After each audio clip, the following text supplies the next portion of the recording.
E aí, pessoal, tudo bem? Estamos dando sequência aí à resenha do livro O Saber dos Antigos, que no vídeo passado a gente abordou o prefácio do livro para ter uma noção mais ou menos do que ele ia falar e sobre uma ideia geral mesmo do livro, sobre o que o autor nos podia dizer. E agora, na sequência, a gente vai entrar no prólogo do livro, não necessariamente nos capítulos, né? Mas o prólogo é onde o autor identifica a raiz dos males do homem moderno, que ele está dissertando a respeito, e vai realizar todo o seu diagnóstico, né? O que compõe os pontos desse niilismo, que ele identifica como sendo a raiz, e ao longo do livro ele vai abordar, aí sim, ponto a ponto.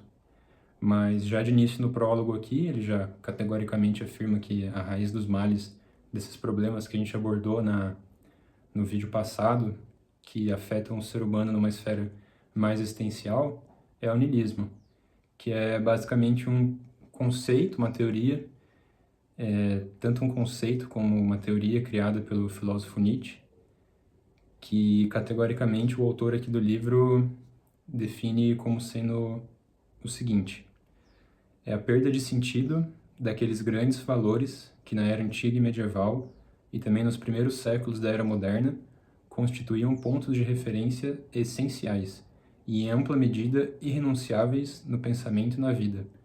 Ou seja, é uma renúncia, é uma substituição, é uma relativização desses valores norteadores que as pessoas usavam justamente para guiar e balizar a sua vida. E, por definição, era o que dava direção à vida delas. E, enfim, os fundamentos dessa negação, desses valores, a gente vai ver ao longo do livro. Por que que o Nietzsche tanto profetiza quanto, de certa forma, defende essa negação. Ele vai justificar ao longo do livro, a gente vai vendo.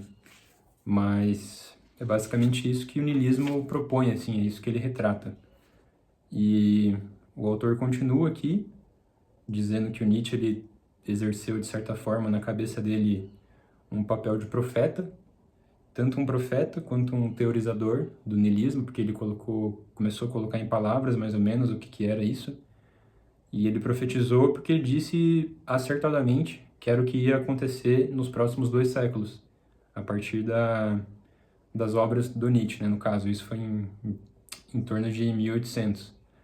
Mas o autor aqui já adianta que ele foi uma pessoa que tentou aplicar isso, mas de maneira insucedida.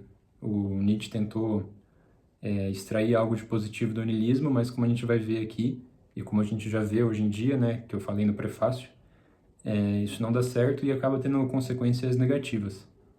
Na sequência, ele tenta dizer de forma mais abrangente sobre o que seria o niilismo, e ele faz isso extraindo um texto da obra do Nietzsche, que diz o seguinte: o homem moderno crê experimentalmente, ora neste, ora naquele valor, para depois abandoná-lo. O círculo de valores superados e abandonados está sempre se ampliando. Cada vez mais é possível perceber o vazio e a pobreza de valores. O movimento é irrefreável. Isso é um trecho bem profético, assim, dá para perceber que ele está narrando uma coisa que está acontecendo e vai acontecer mais. E isso vai muito ao encontro do que a gente categorizou no começo do vídeo. É aquela troca de valores norteadores da sua vida, como se você estivesse trocando uma roupa, assim. Como se não fosse uma coisa tão relevante, assim, num ponto de vista existencial. E isso causa a confusão que a gente falou no prefácio, no vídeo passado. Aí, na sequência aqui, o autor levanta o seguinte questionamento: qual que seria a essência da teoria do niilismo? Aí ele traz pra gente que não existe uma verdade em si mesma, não existe uma constituição absoluta das coisas, uma coisa em si. Que ao longo do livro a gente vê que a conclusão é que a realidade é uma construção social. E, bom, isso leva a alguns princípios que são negados para você poder afirmar isso. E basicamente são 5 princípios, né, que são negados, que é Deus, basicamente, não necessariamente Deus cristão, mas a concepção de uma divindade, algo metafísico que seria o topo da hierarquia metafísica, o fim último das coisas, que isso acaba negando o propósito de qualquer coisa, porque o propósito sempre vai ser exterior à própria coisa. Então, por exemplo, o propósito do ser humano nunca vai ser o ser humano em si mesmo, sempre vai ser alguma coisa além do ser humano. Então, como a metafísica não existe para o niilismo, o propósito das coisas materiais também não existe.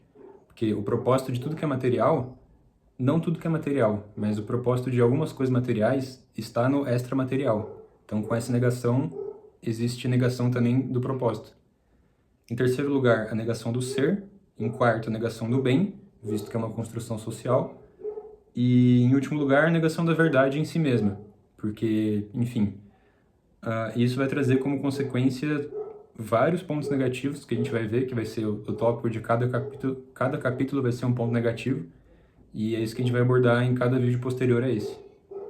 Aí, na sequência, o autor traz o fragmento, ou a obra que inaugura esse pensamento inicial do niilismo e do Nietzsche, que afirmam categoricamente a inexistência do metafísico e a ausência de valor do metafísico, e pode ser encontrado no livro do Nietzsche chamado A Gaia Ciência, que tem uma passagem, é um livro, de certa forma, alegórico, e tem uma passagem que o Nietzsche narra um episódio fictício de um louco, que ele vai para um ponto central da cidade, onde tem várias pessoas reunidas, e ele basicamente tem um surto dizendo que Deus está morto, que as pessoas mataram Deus, e enfim, essa passagem é bem famosa, é uma frase bem famosa, e aí, conforme o livro vai dissertando aqui, para extrair a interpretação do que significa isso,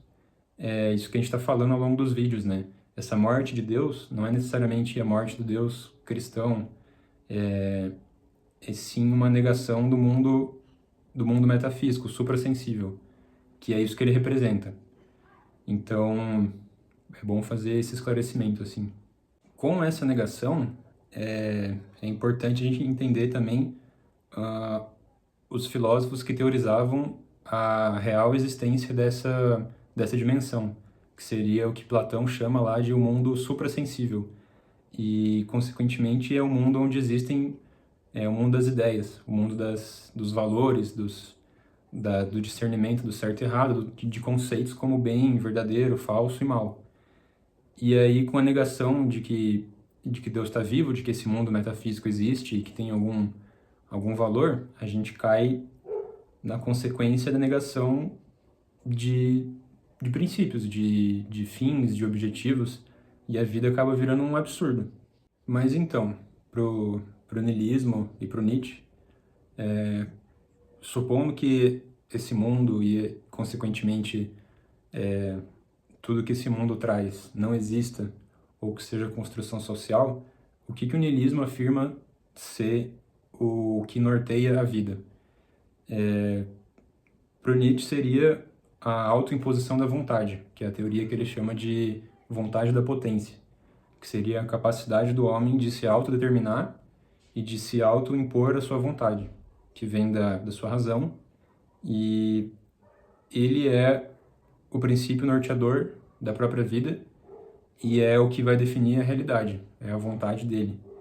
E isso já é extremamente problemático em si mesmo e acaba incorrendo em consequências como admitir mentiras, por exemplo, para você construir a sua própria realidade, visto que na verdade você pode construir o que você quiser para balizar o que você vai fazer, o que você considera como justo, injusto, real, verdadeiro.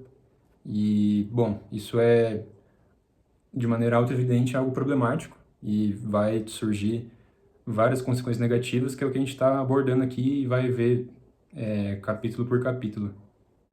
Aí, na sequência aqui do prólogo, e encerrando já, o autor diz que ele consegue elencar 10 pontos, que são as principais consequências problemáticas do niilismo, e esses 10 pontos serão os temas dos próximos 10 vídeos, né?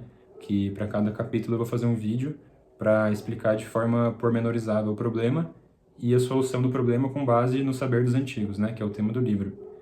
Aí, os 10 pontos negativos que acontecem como consequência disso que a gente falou agora é o primeiro, o cientificismo e o redimensionamento da razão do homem em sentido tecnológico. O segundo é o ideologismo absolutizado e o esquecimento do ideal do verdadeiro. O terceiro é o praxismo, com sua exaltação da ação pela ação e o esquecimento do ideal da contemplação. Aí o quarto é a proclamação do bem-estar material como sucedâneo da felicidade. E esse vai ser um tema bem interessante, por causa que é uma coisa que eu mais vejo em voga hoje em dia, principalmente com essa cultura de coach. O quinto ponto é a difusão da violência. O sexto é a perda do sentido da forma, que seria um ataque mais ao estético e ao belo, no mundo das belas artes. O sétimo é a redução do eros à dimensão do físico e o esquecimento do amor platônico. O oitavo é a redução do homem a uma única dimensão e o individualismo levado ao extremo. Isso pode ser bem percebido em ideologias individuais, individualistas, principalmente uma das ideologias mais dominantes hoje em dia, que seria o liberalismo, que tem como fundamento principiológico o individualismo. E na sequência, o nono ponto é a perda do sentido do cosmos e da finalidade de todas as coisas, que isso dialoga muito com aquela questão de ausência de sentido, né? Porque as coisas, o sentido das coisas está além delas mesmas, e geralmente no mundo metafísico. E o décimo e último ponto é o materialismo em todas as suas formas e o esquecimento do ser, que dialoga um pouco com a questão do bem-estar material. E materialismo, se não existe um mundo extramaterial, a única coisa que sobra é materialismo, é a matéria, em consequência, um modo de pensar materialista. Enfim, esses serão os temas do livro, de cada capítulo, e o autor diz explicitamente que essa lista ela não é limitada. Tipo, podem ter mais consequências, e um dos objetivos dessa série vai ser que ao final dela o espectador, você consiga identificar isso no seu dia a dia, né? Identificar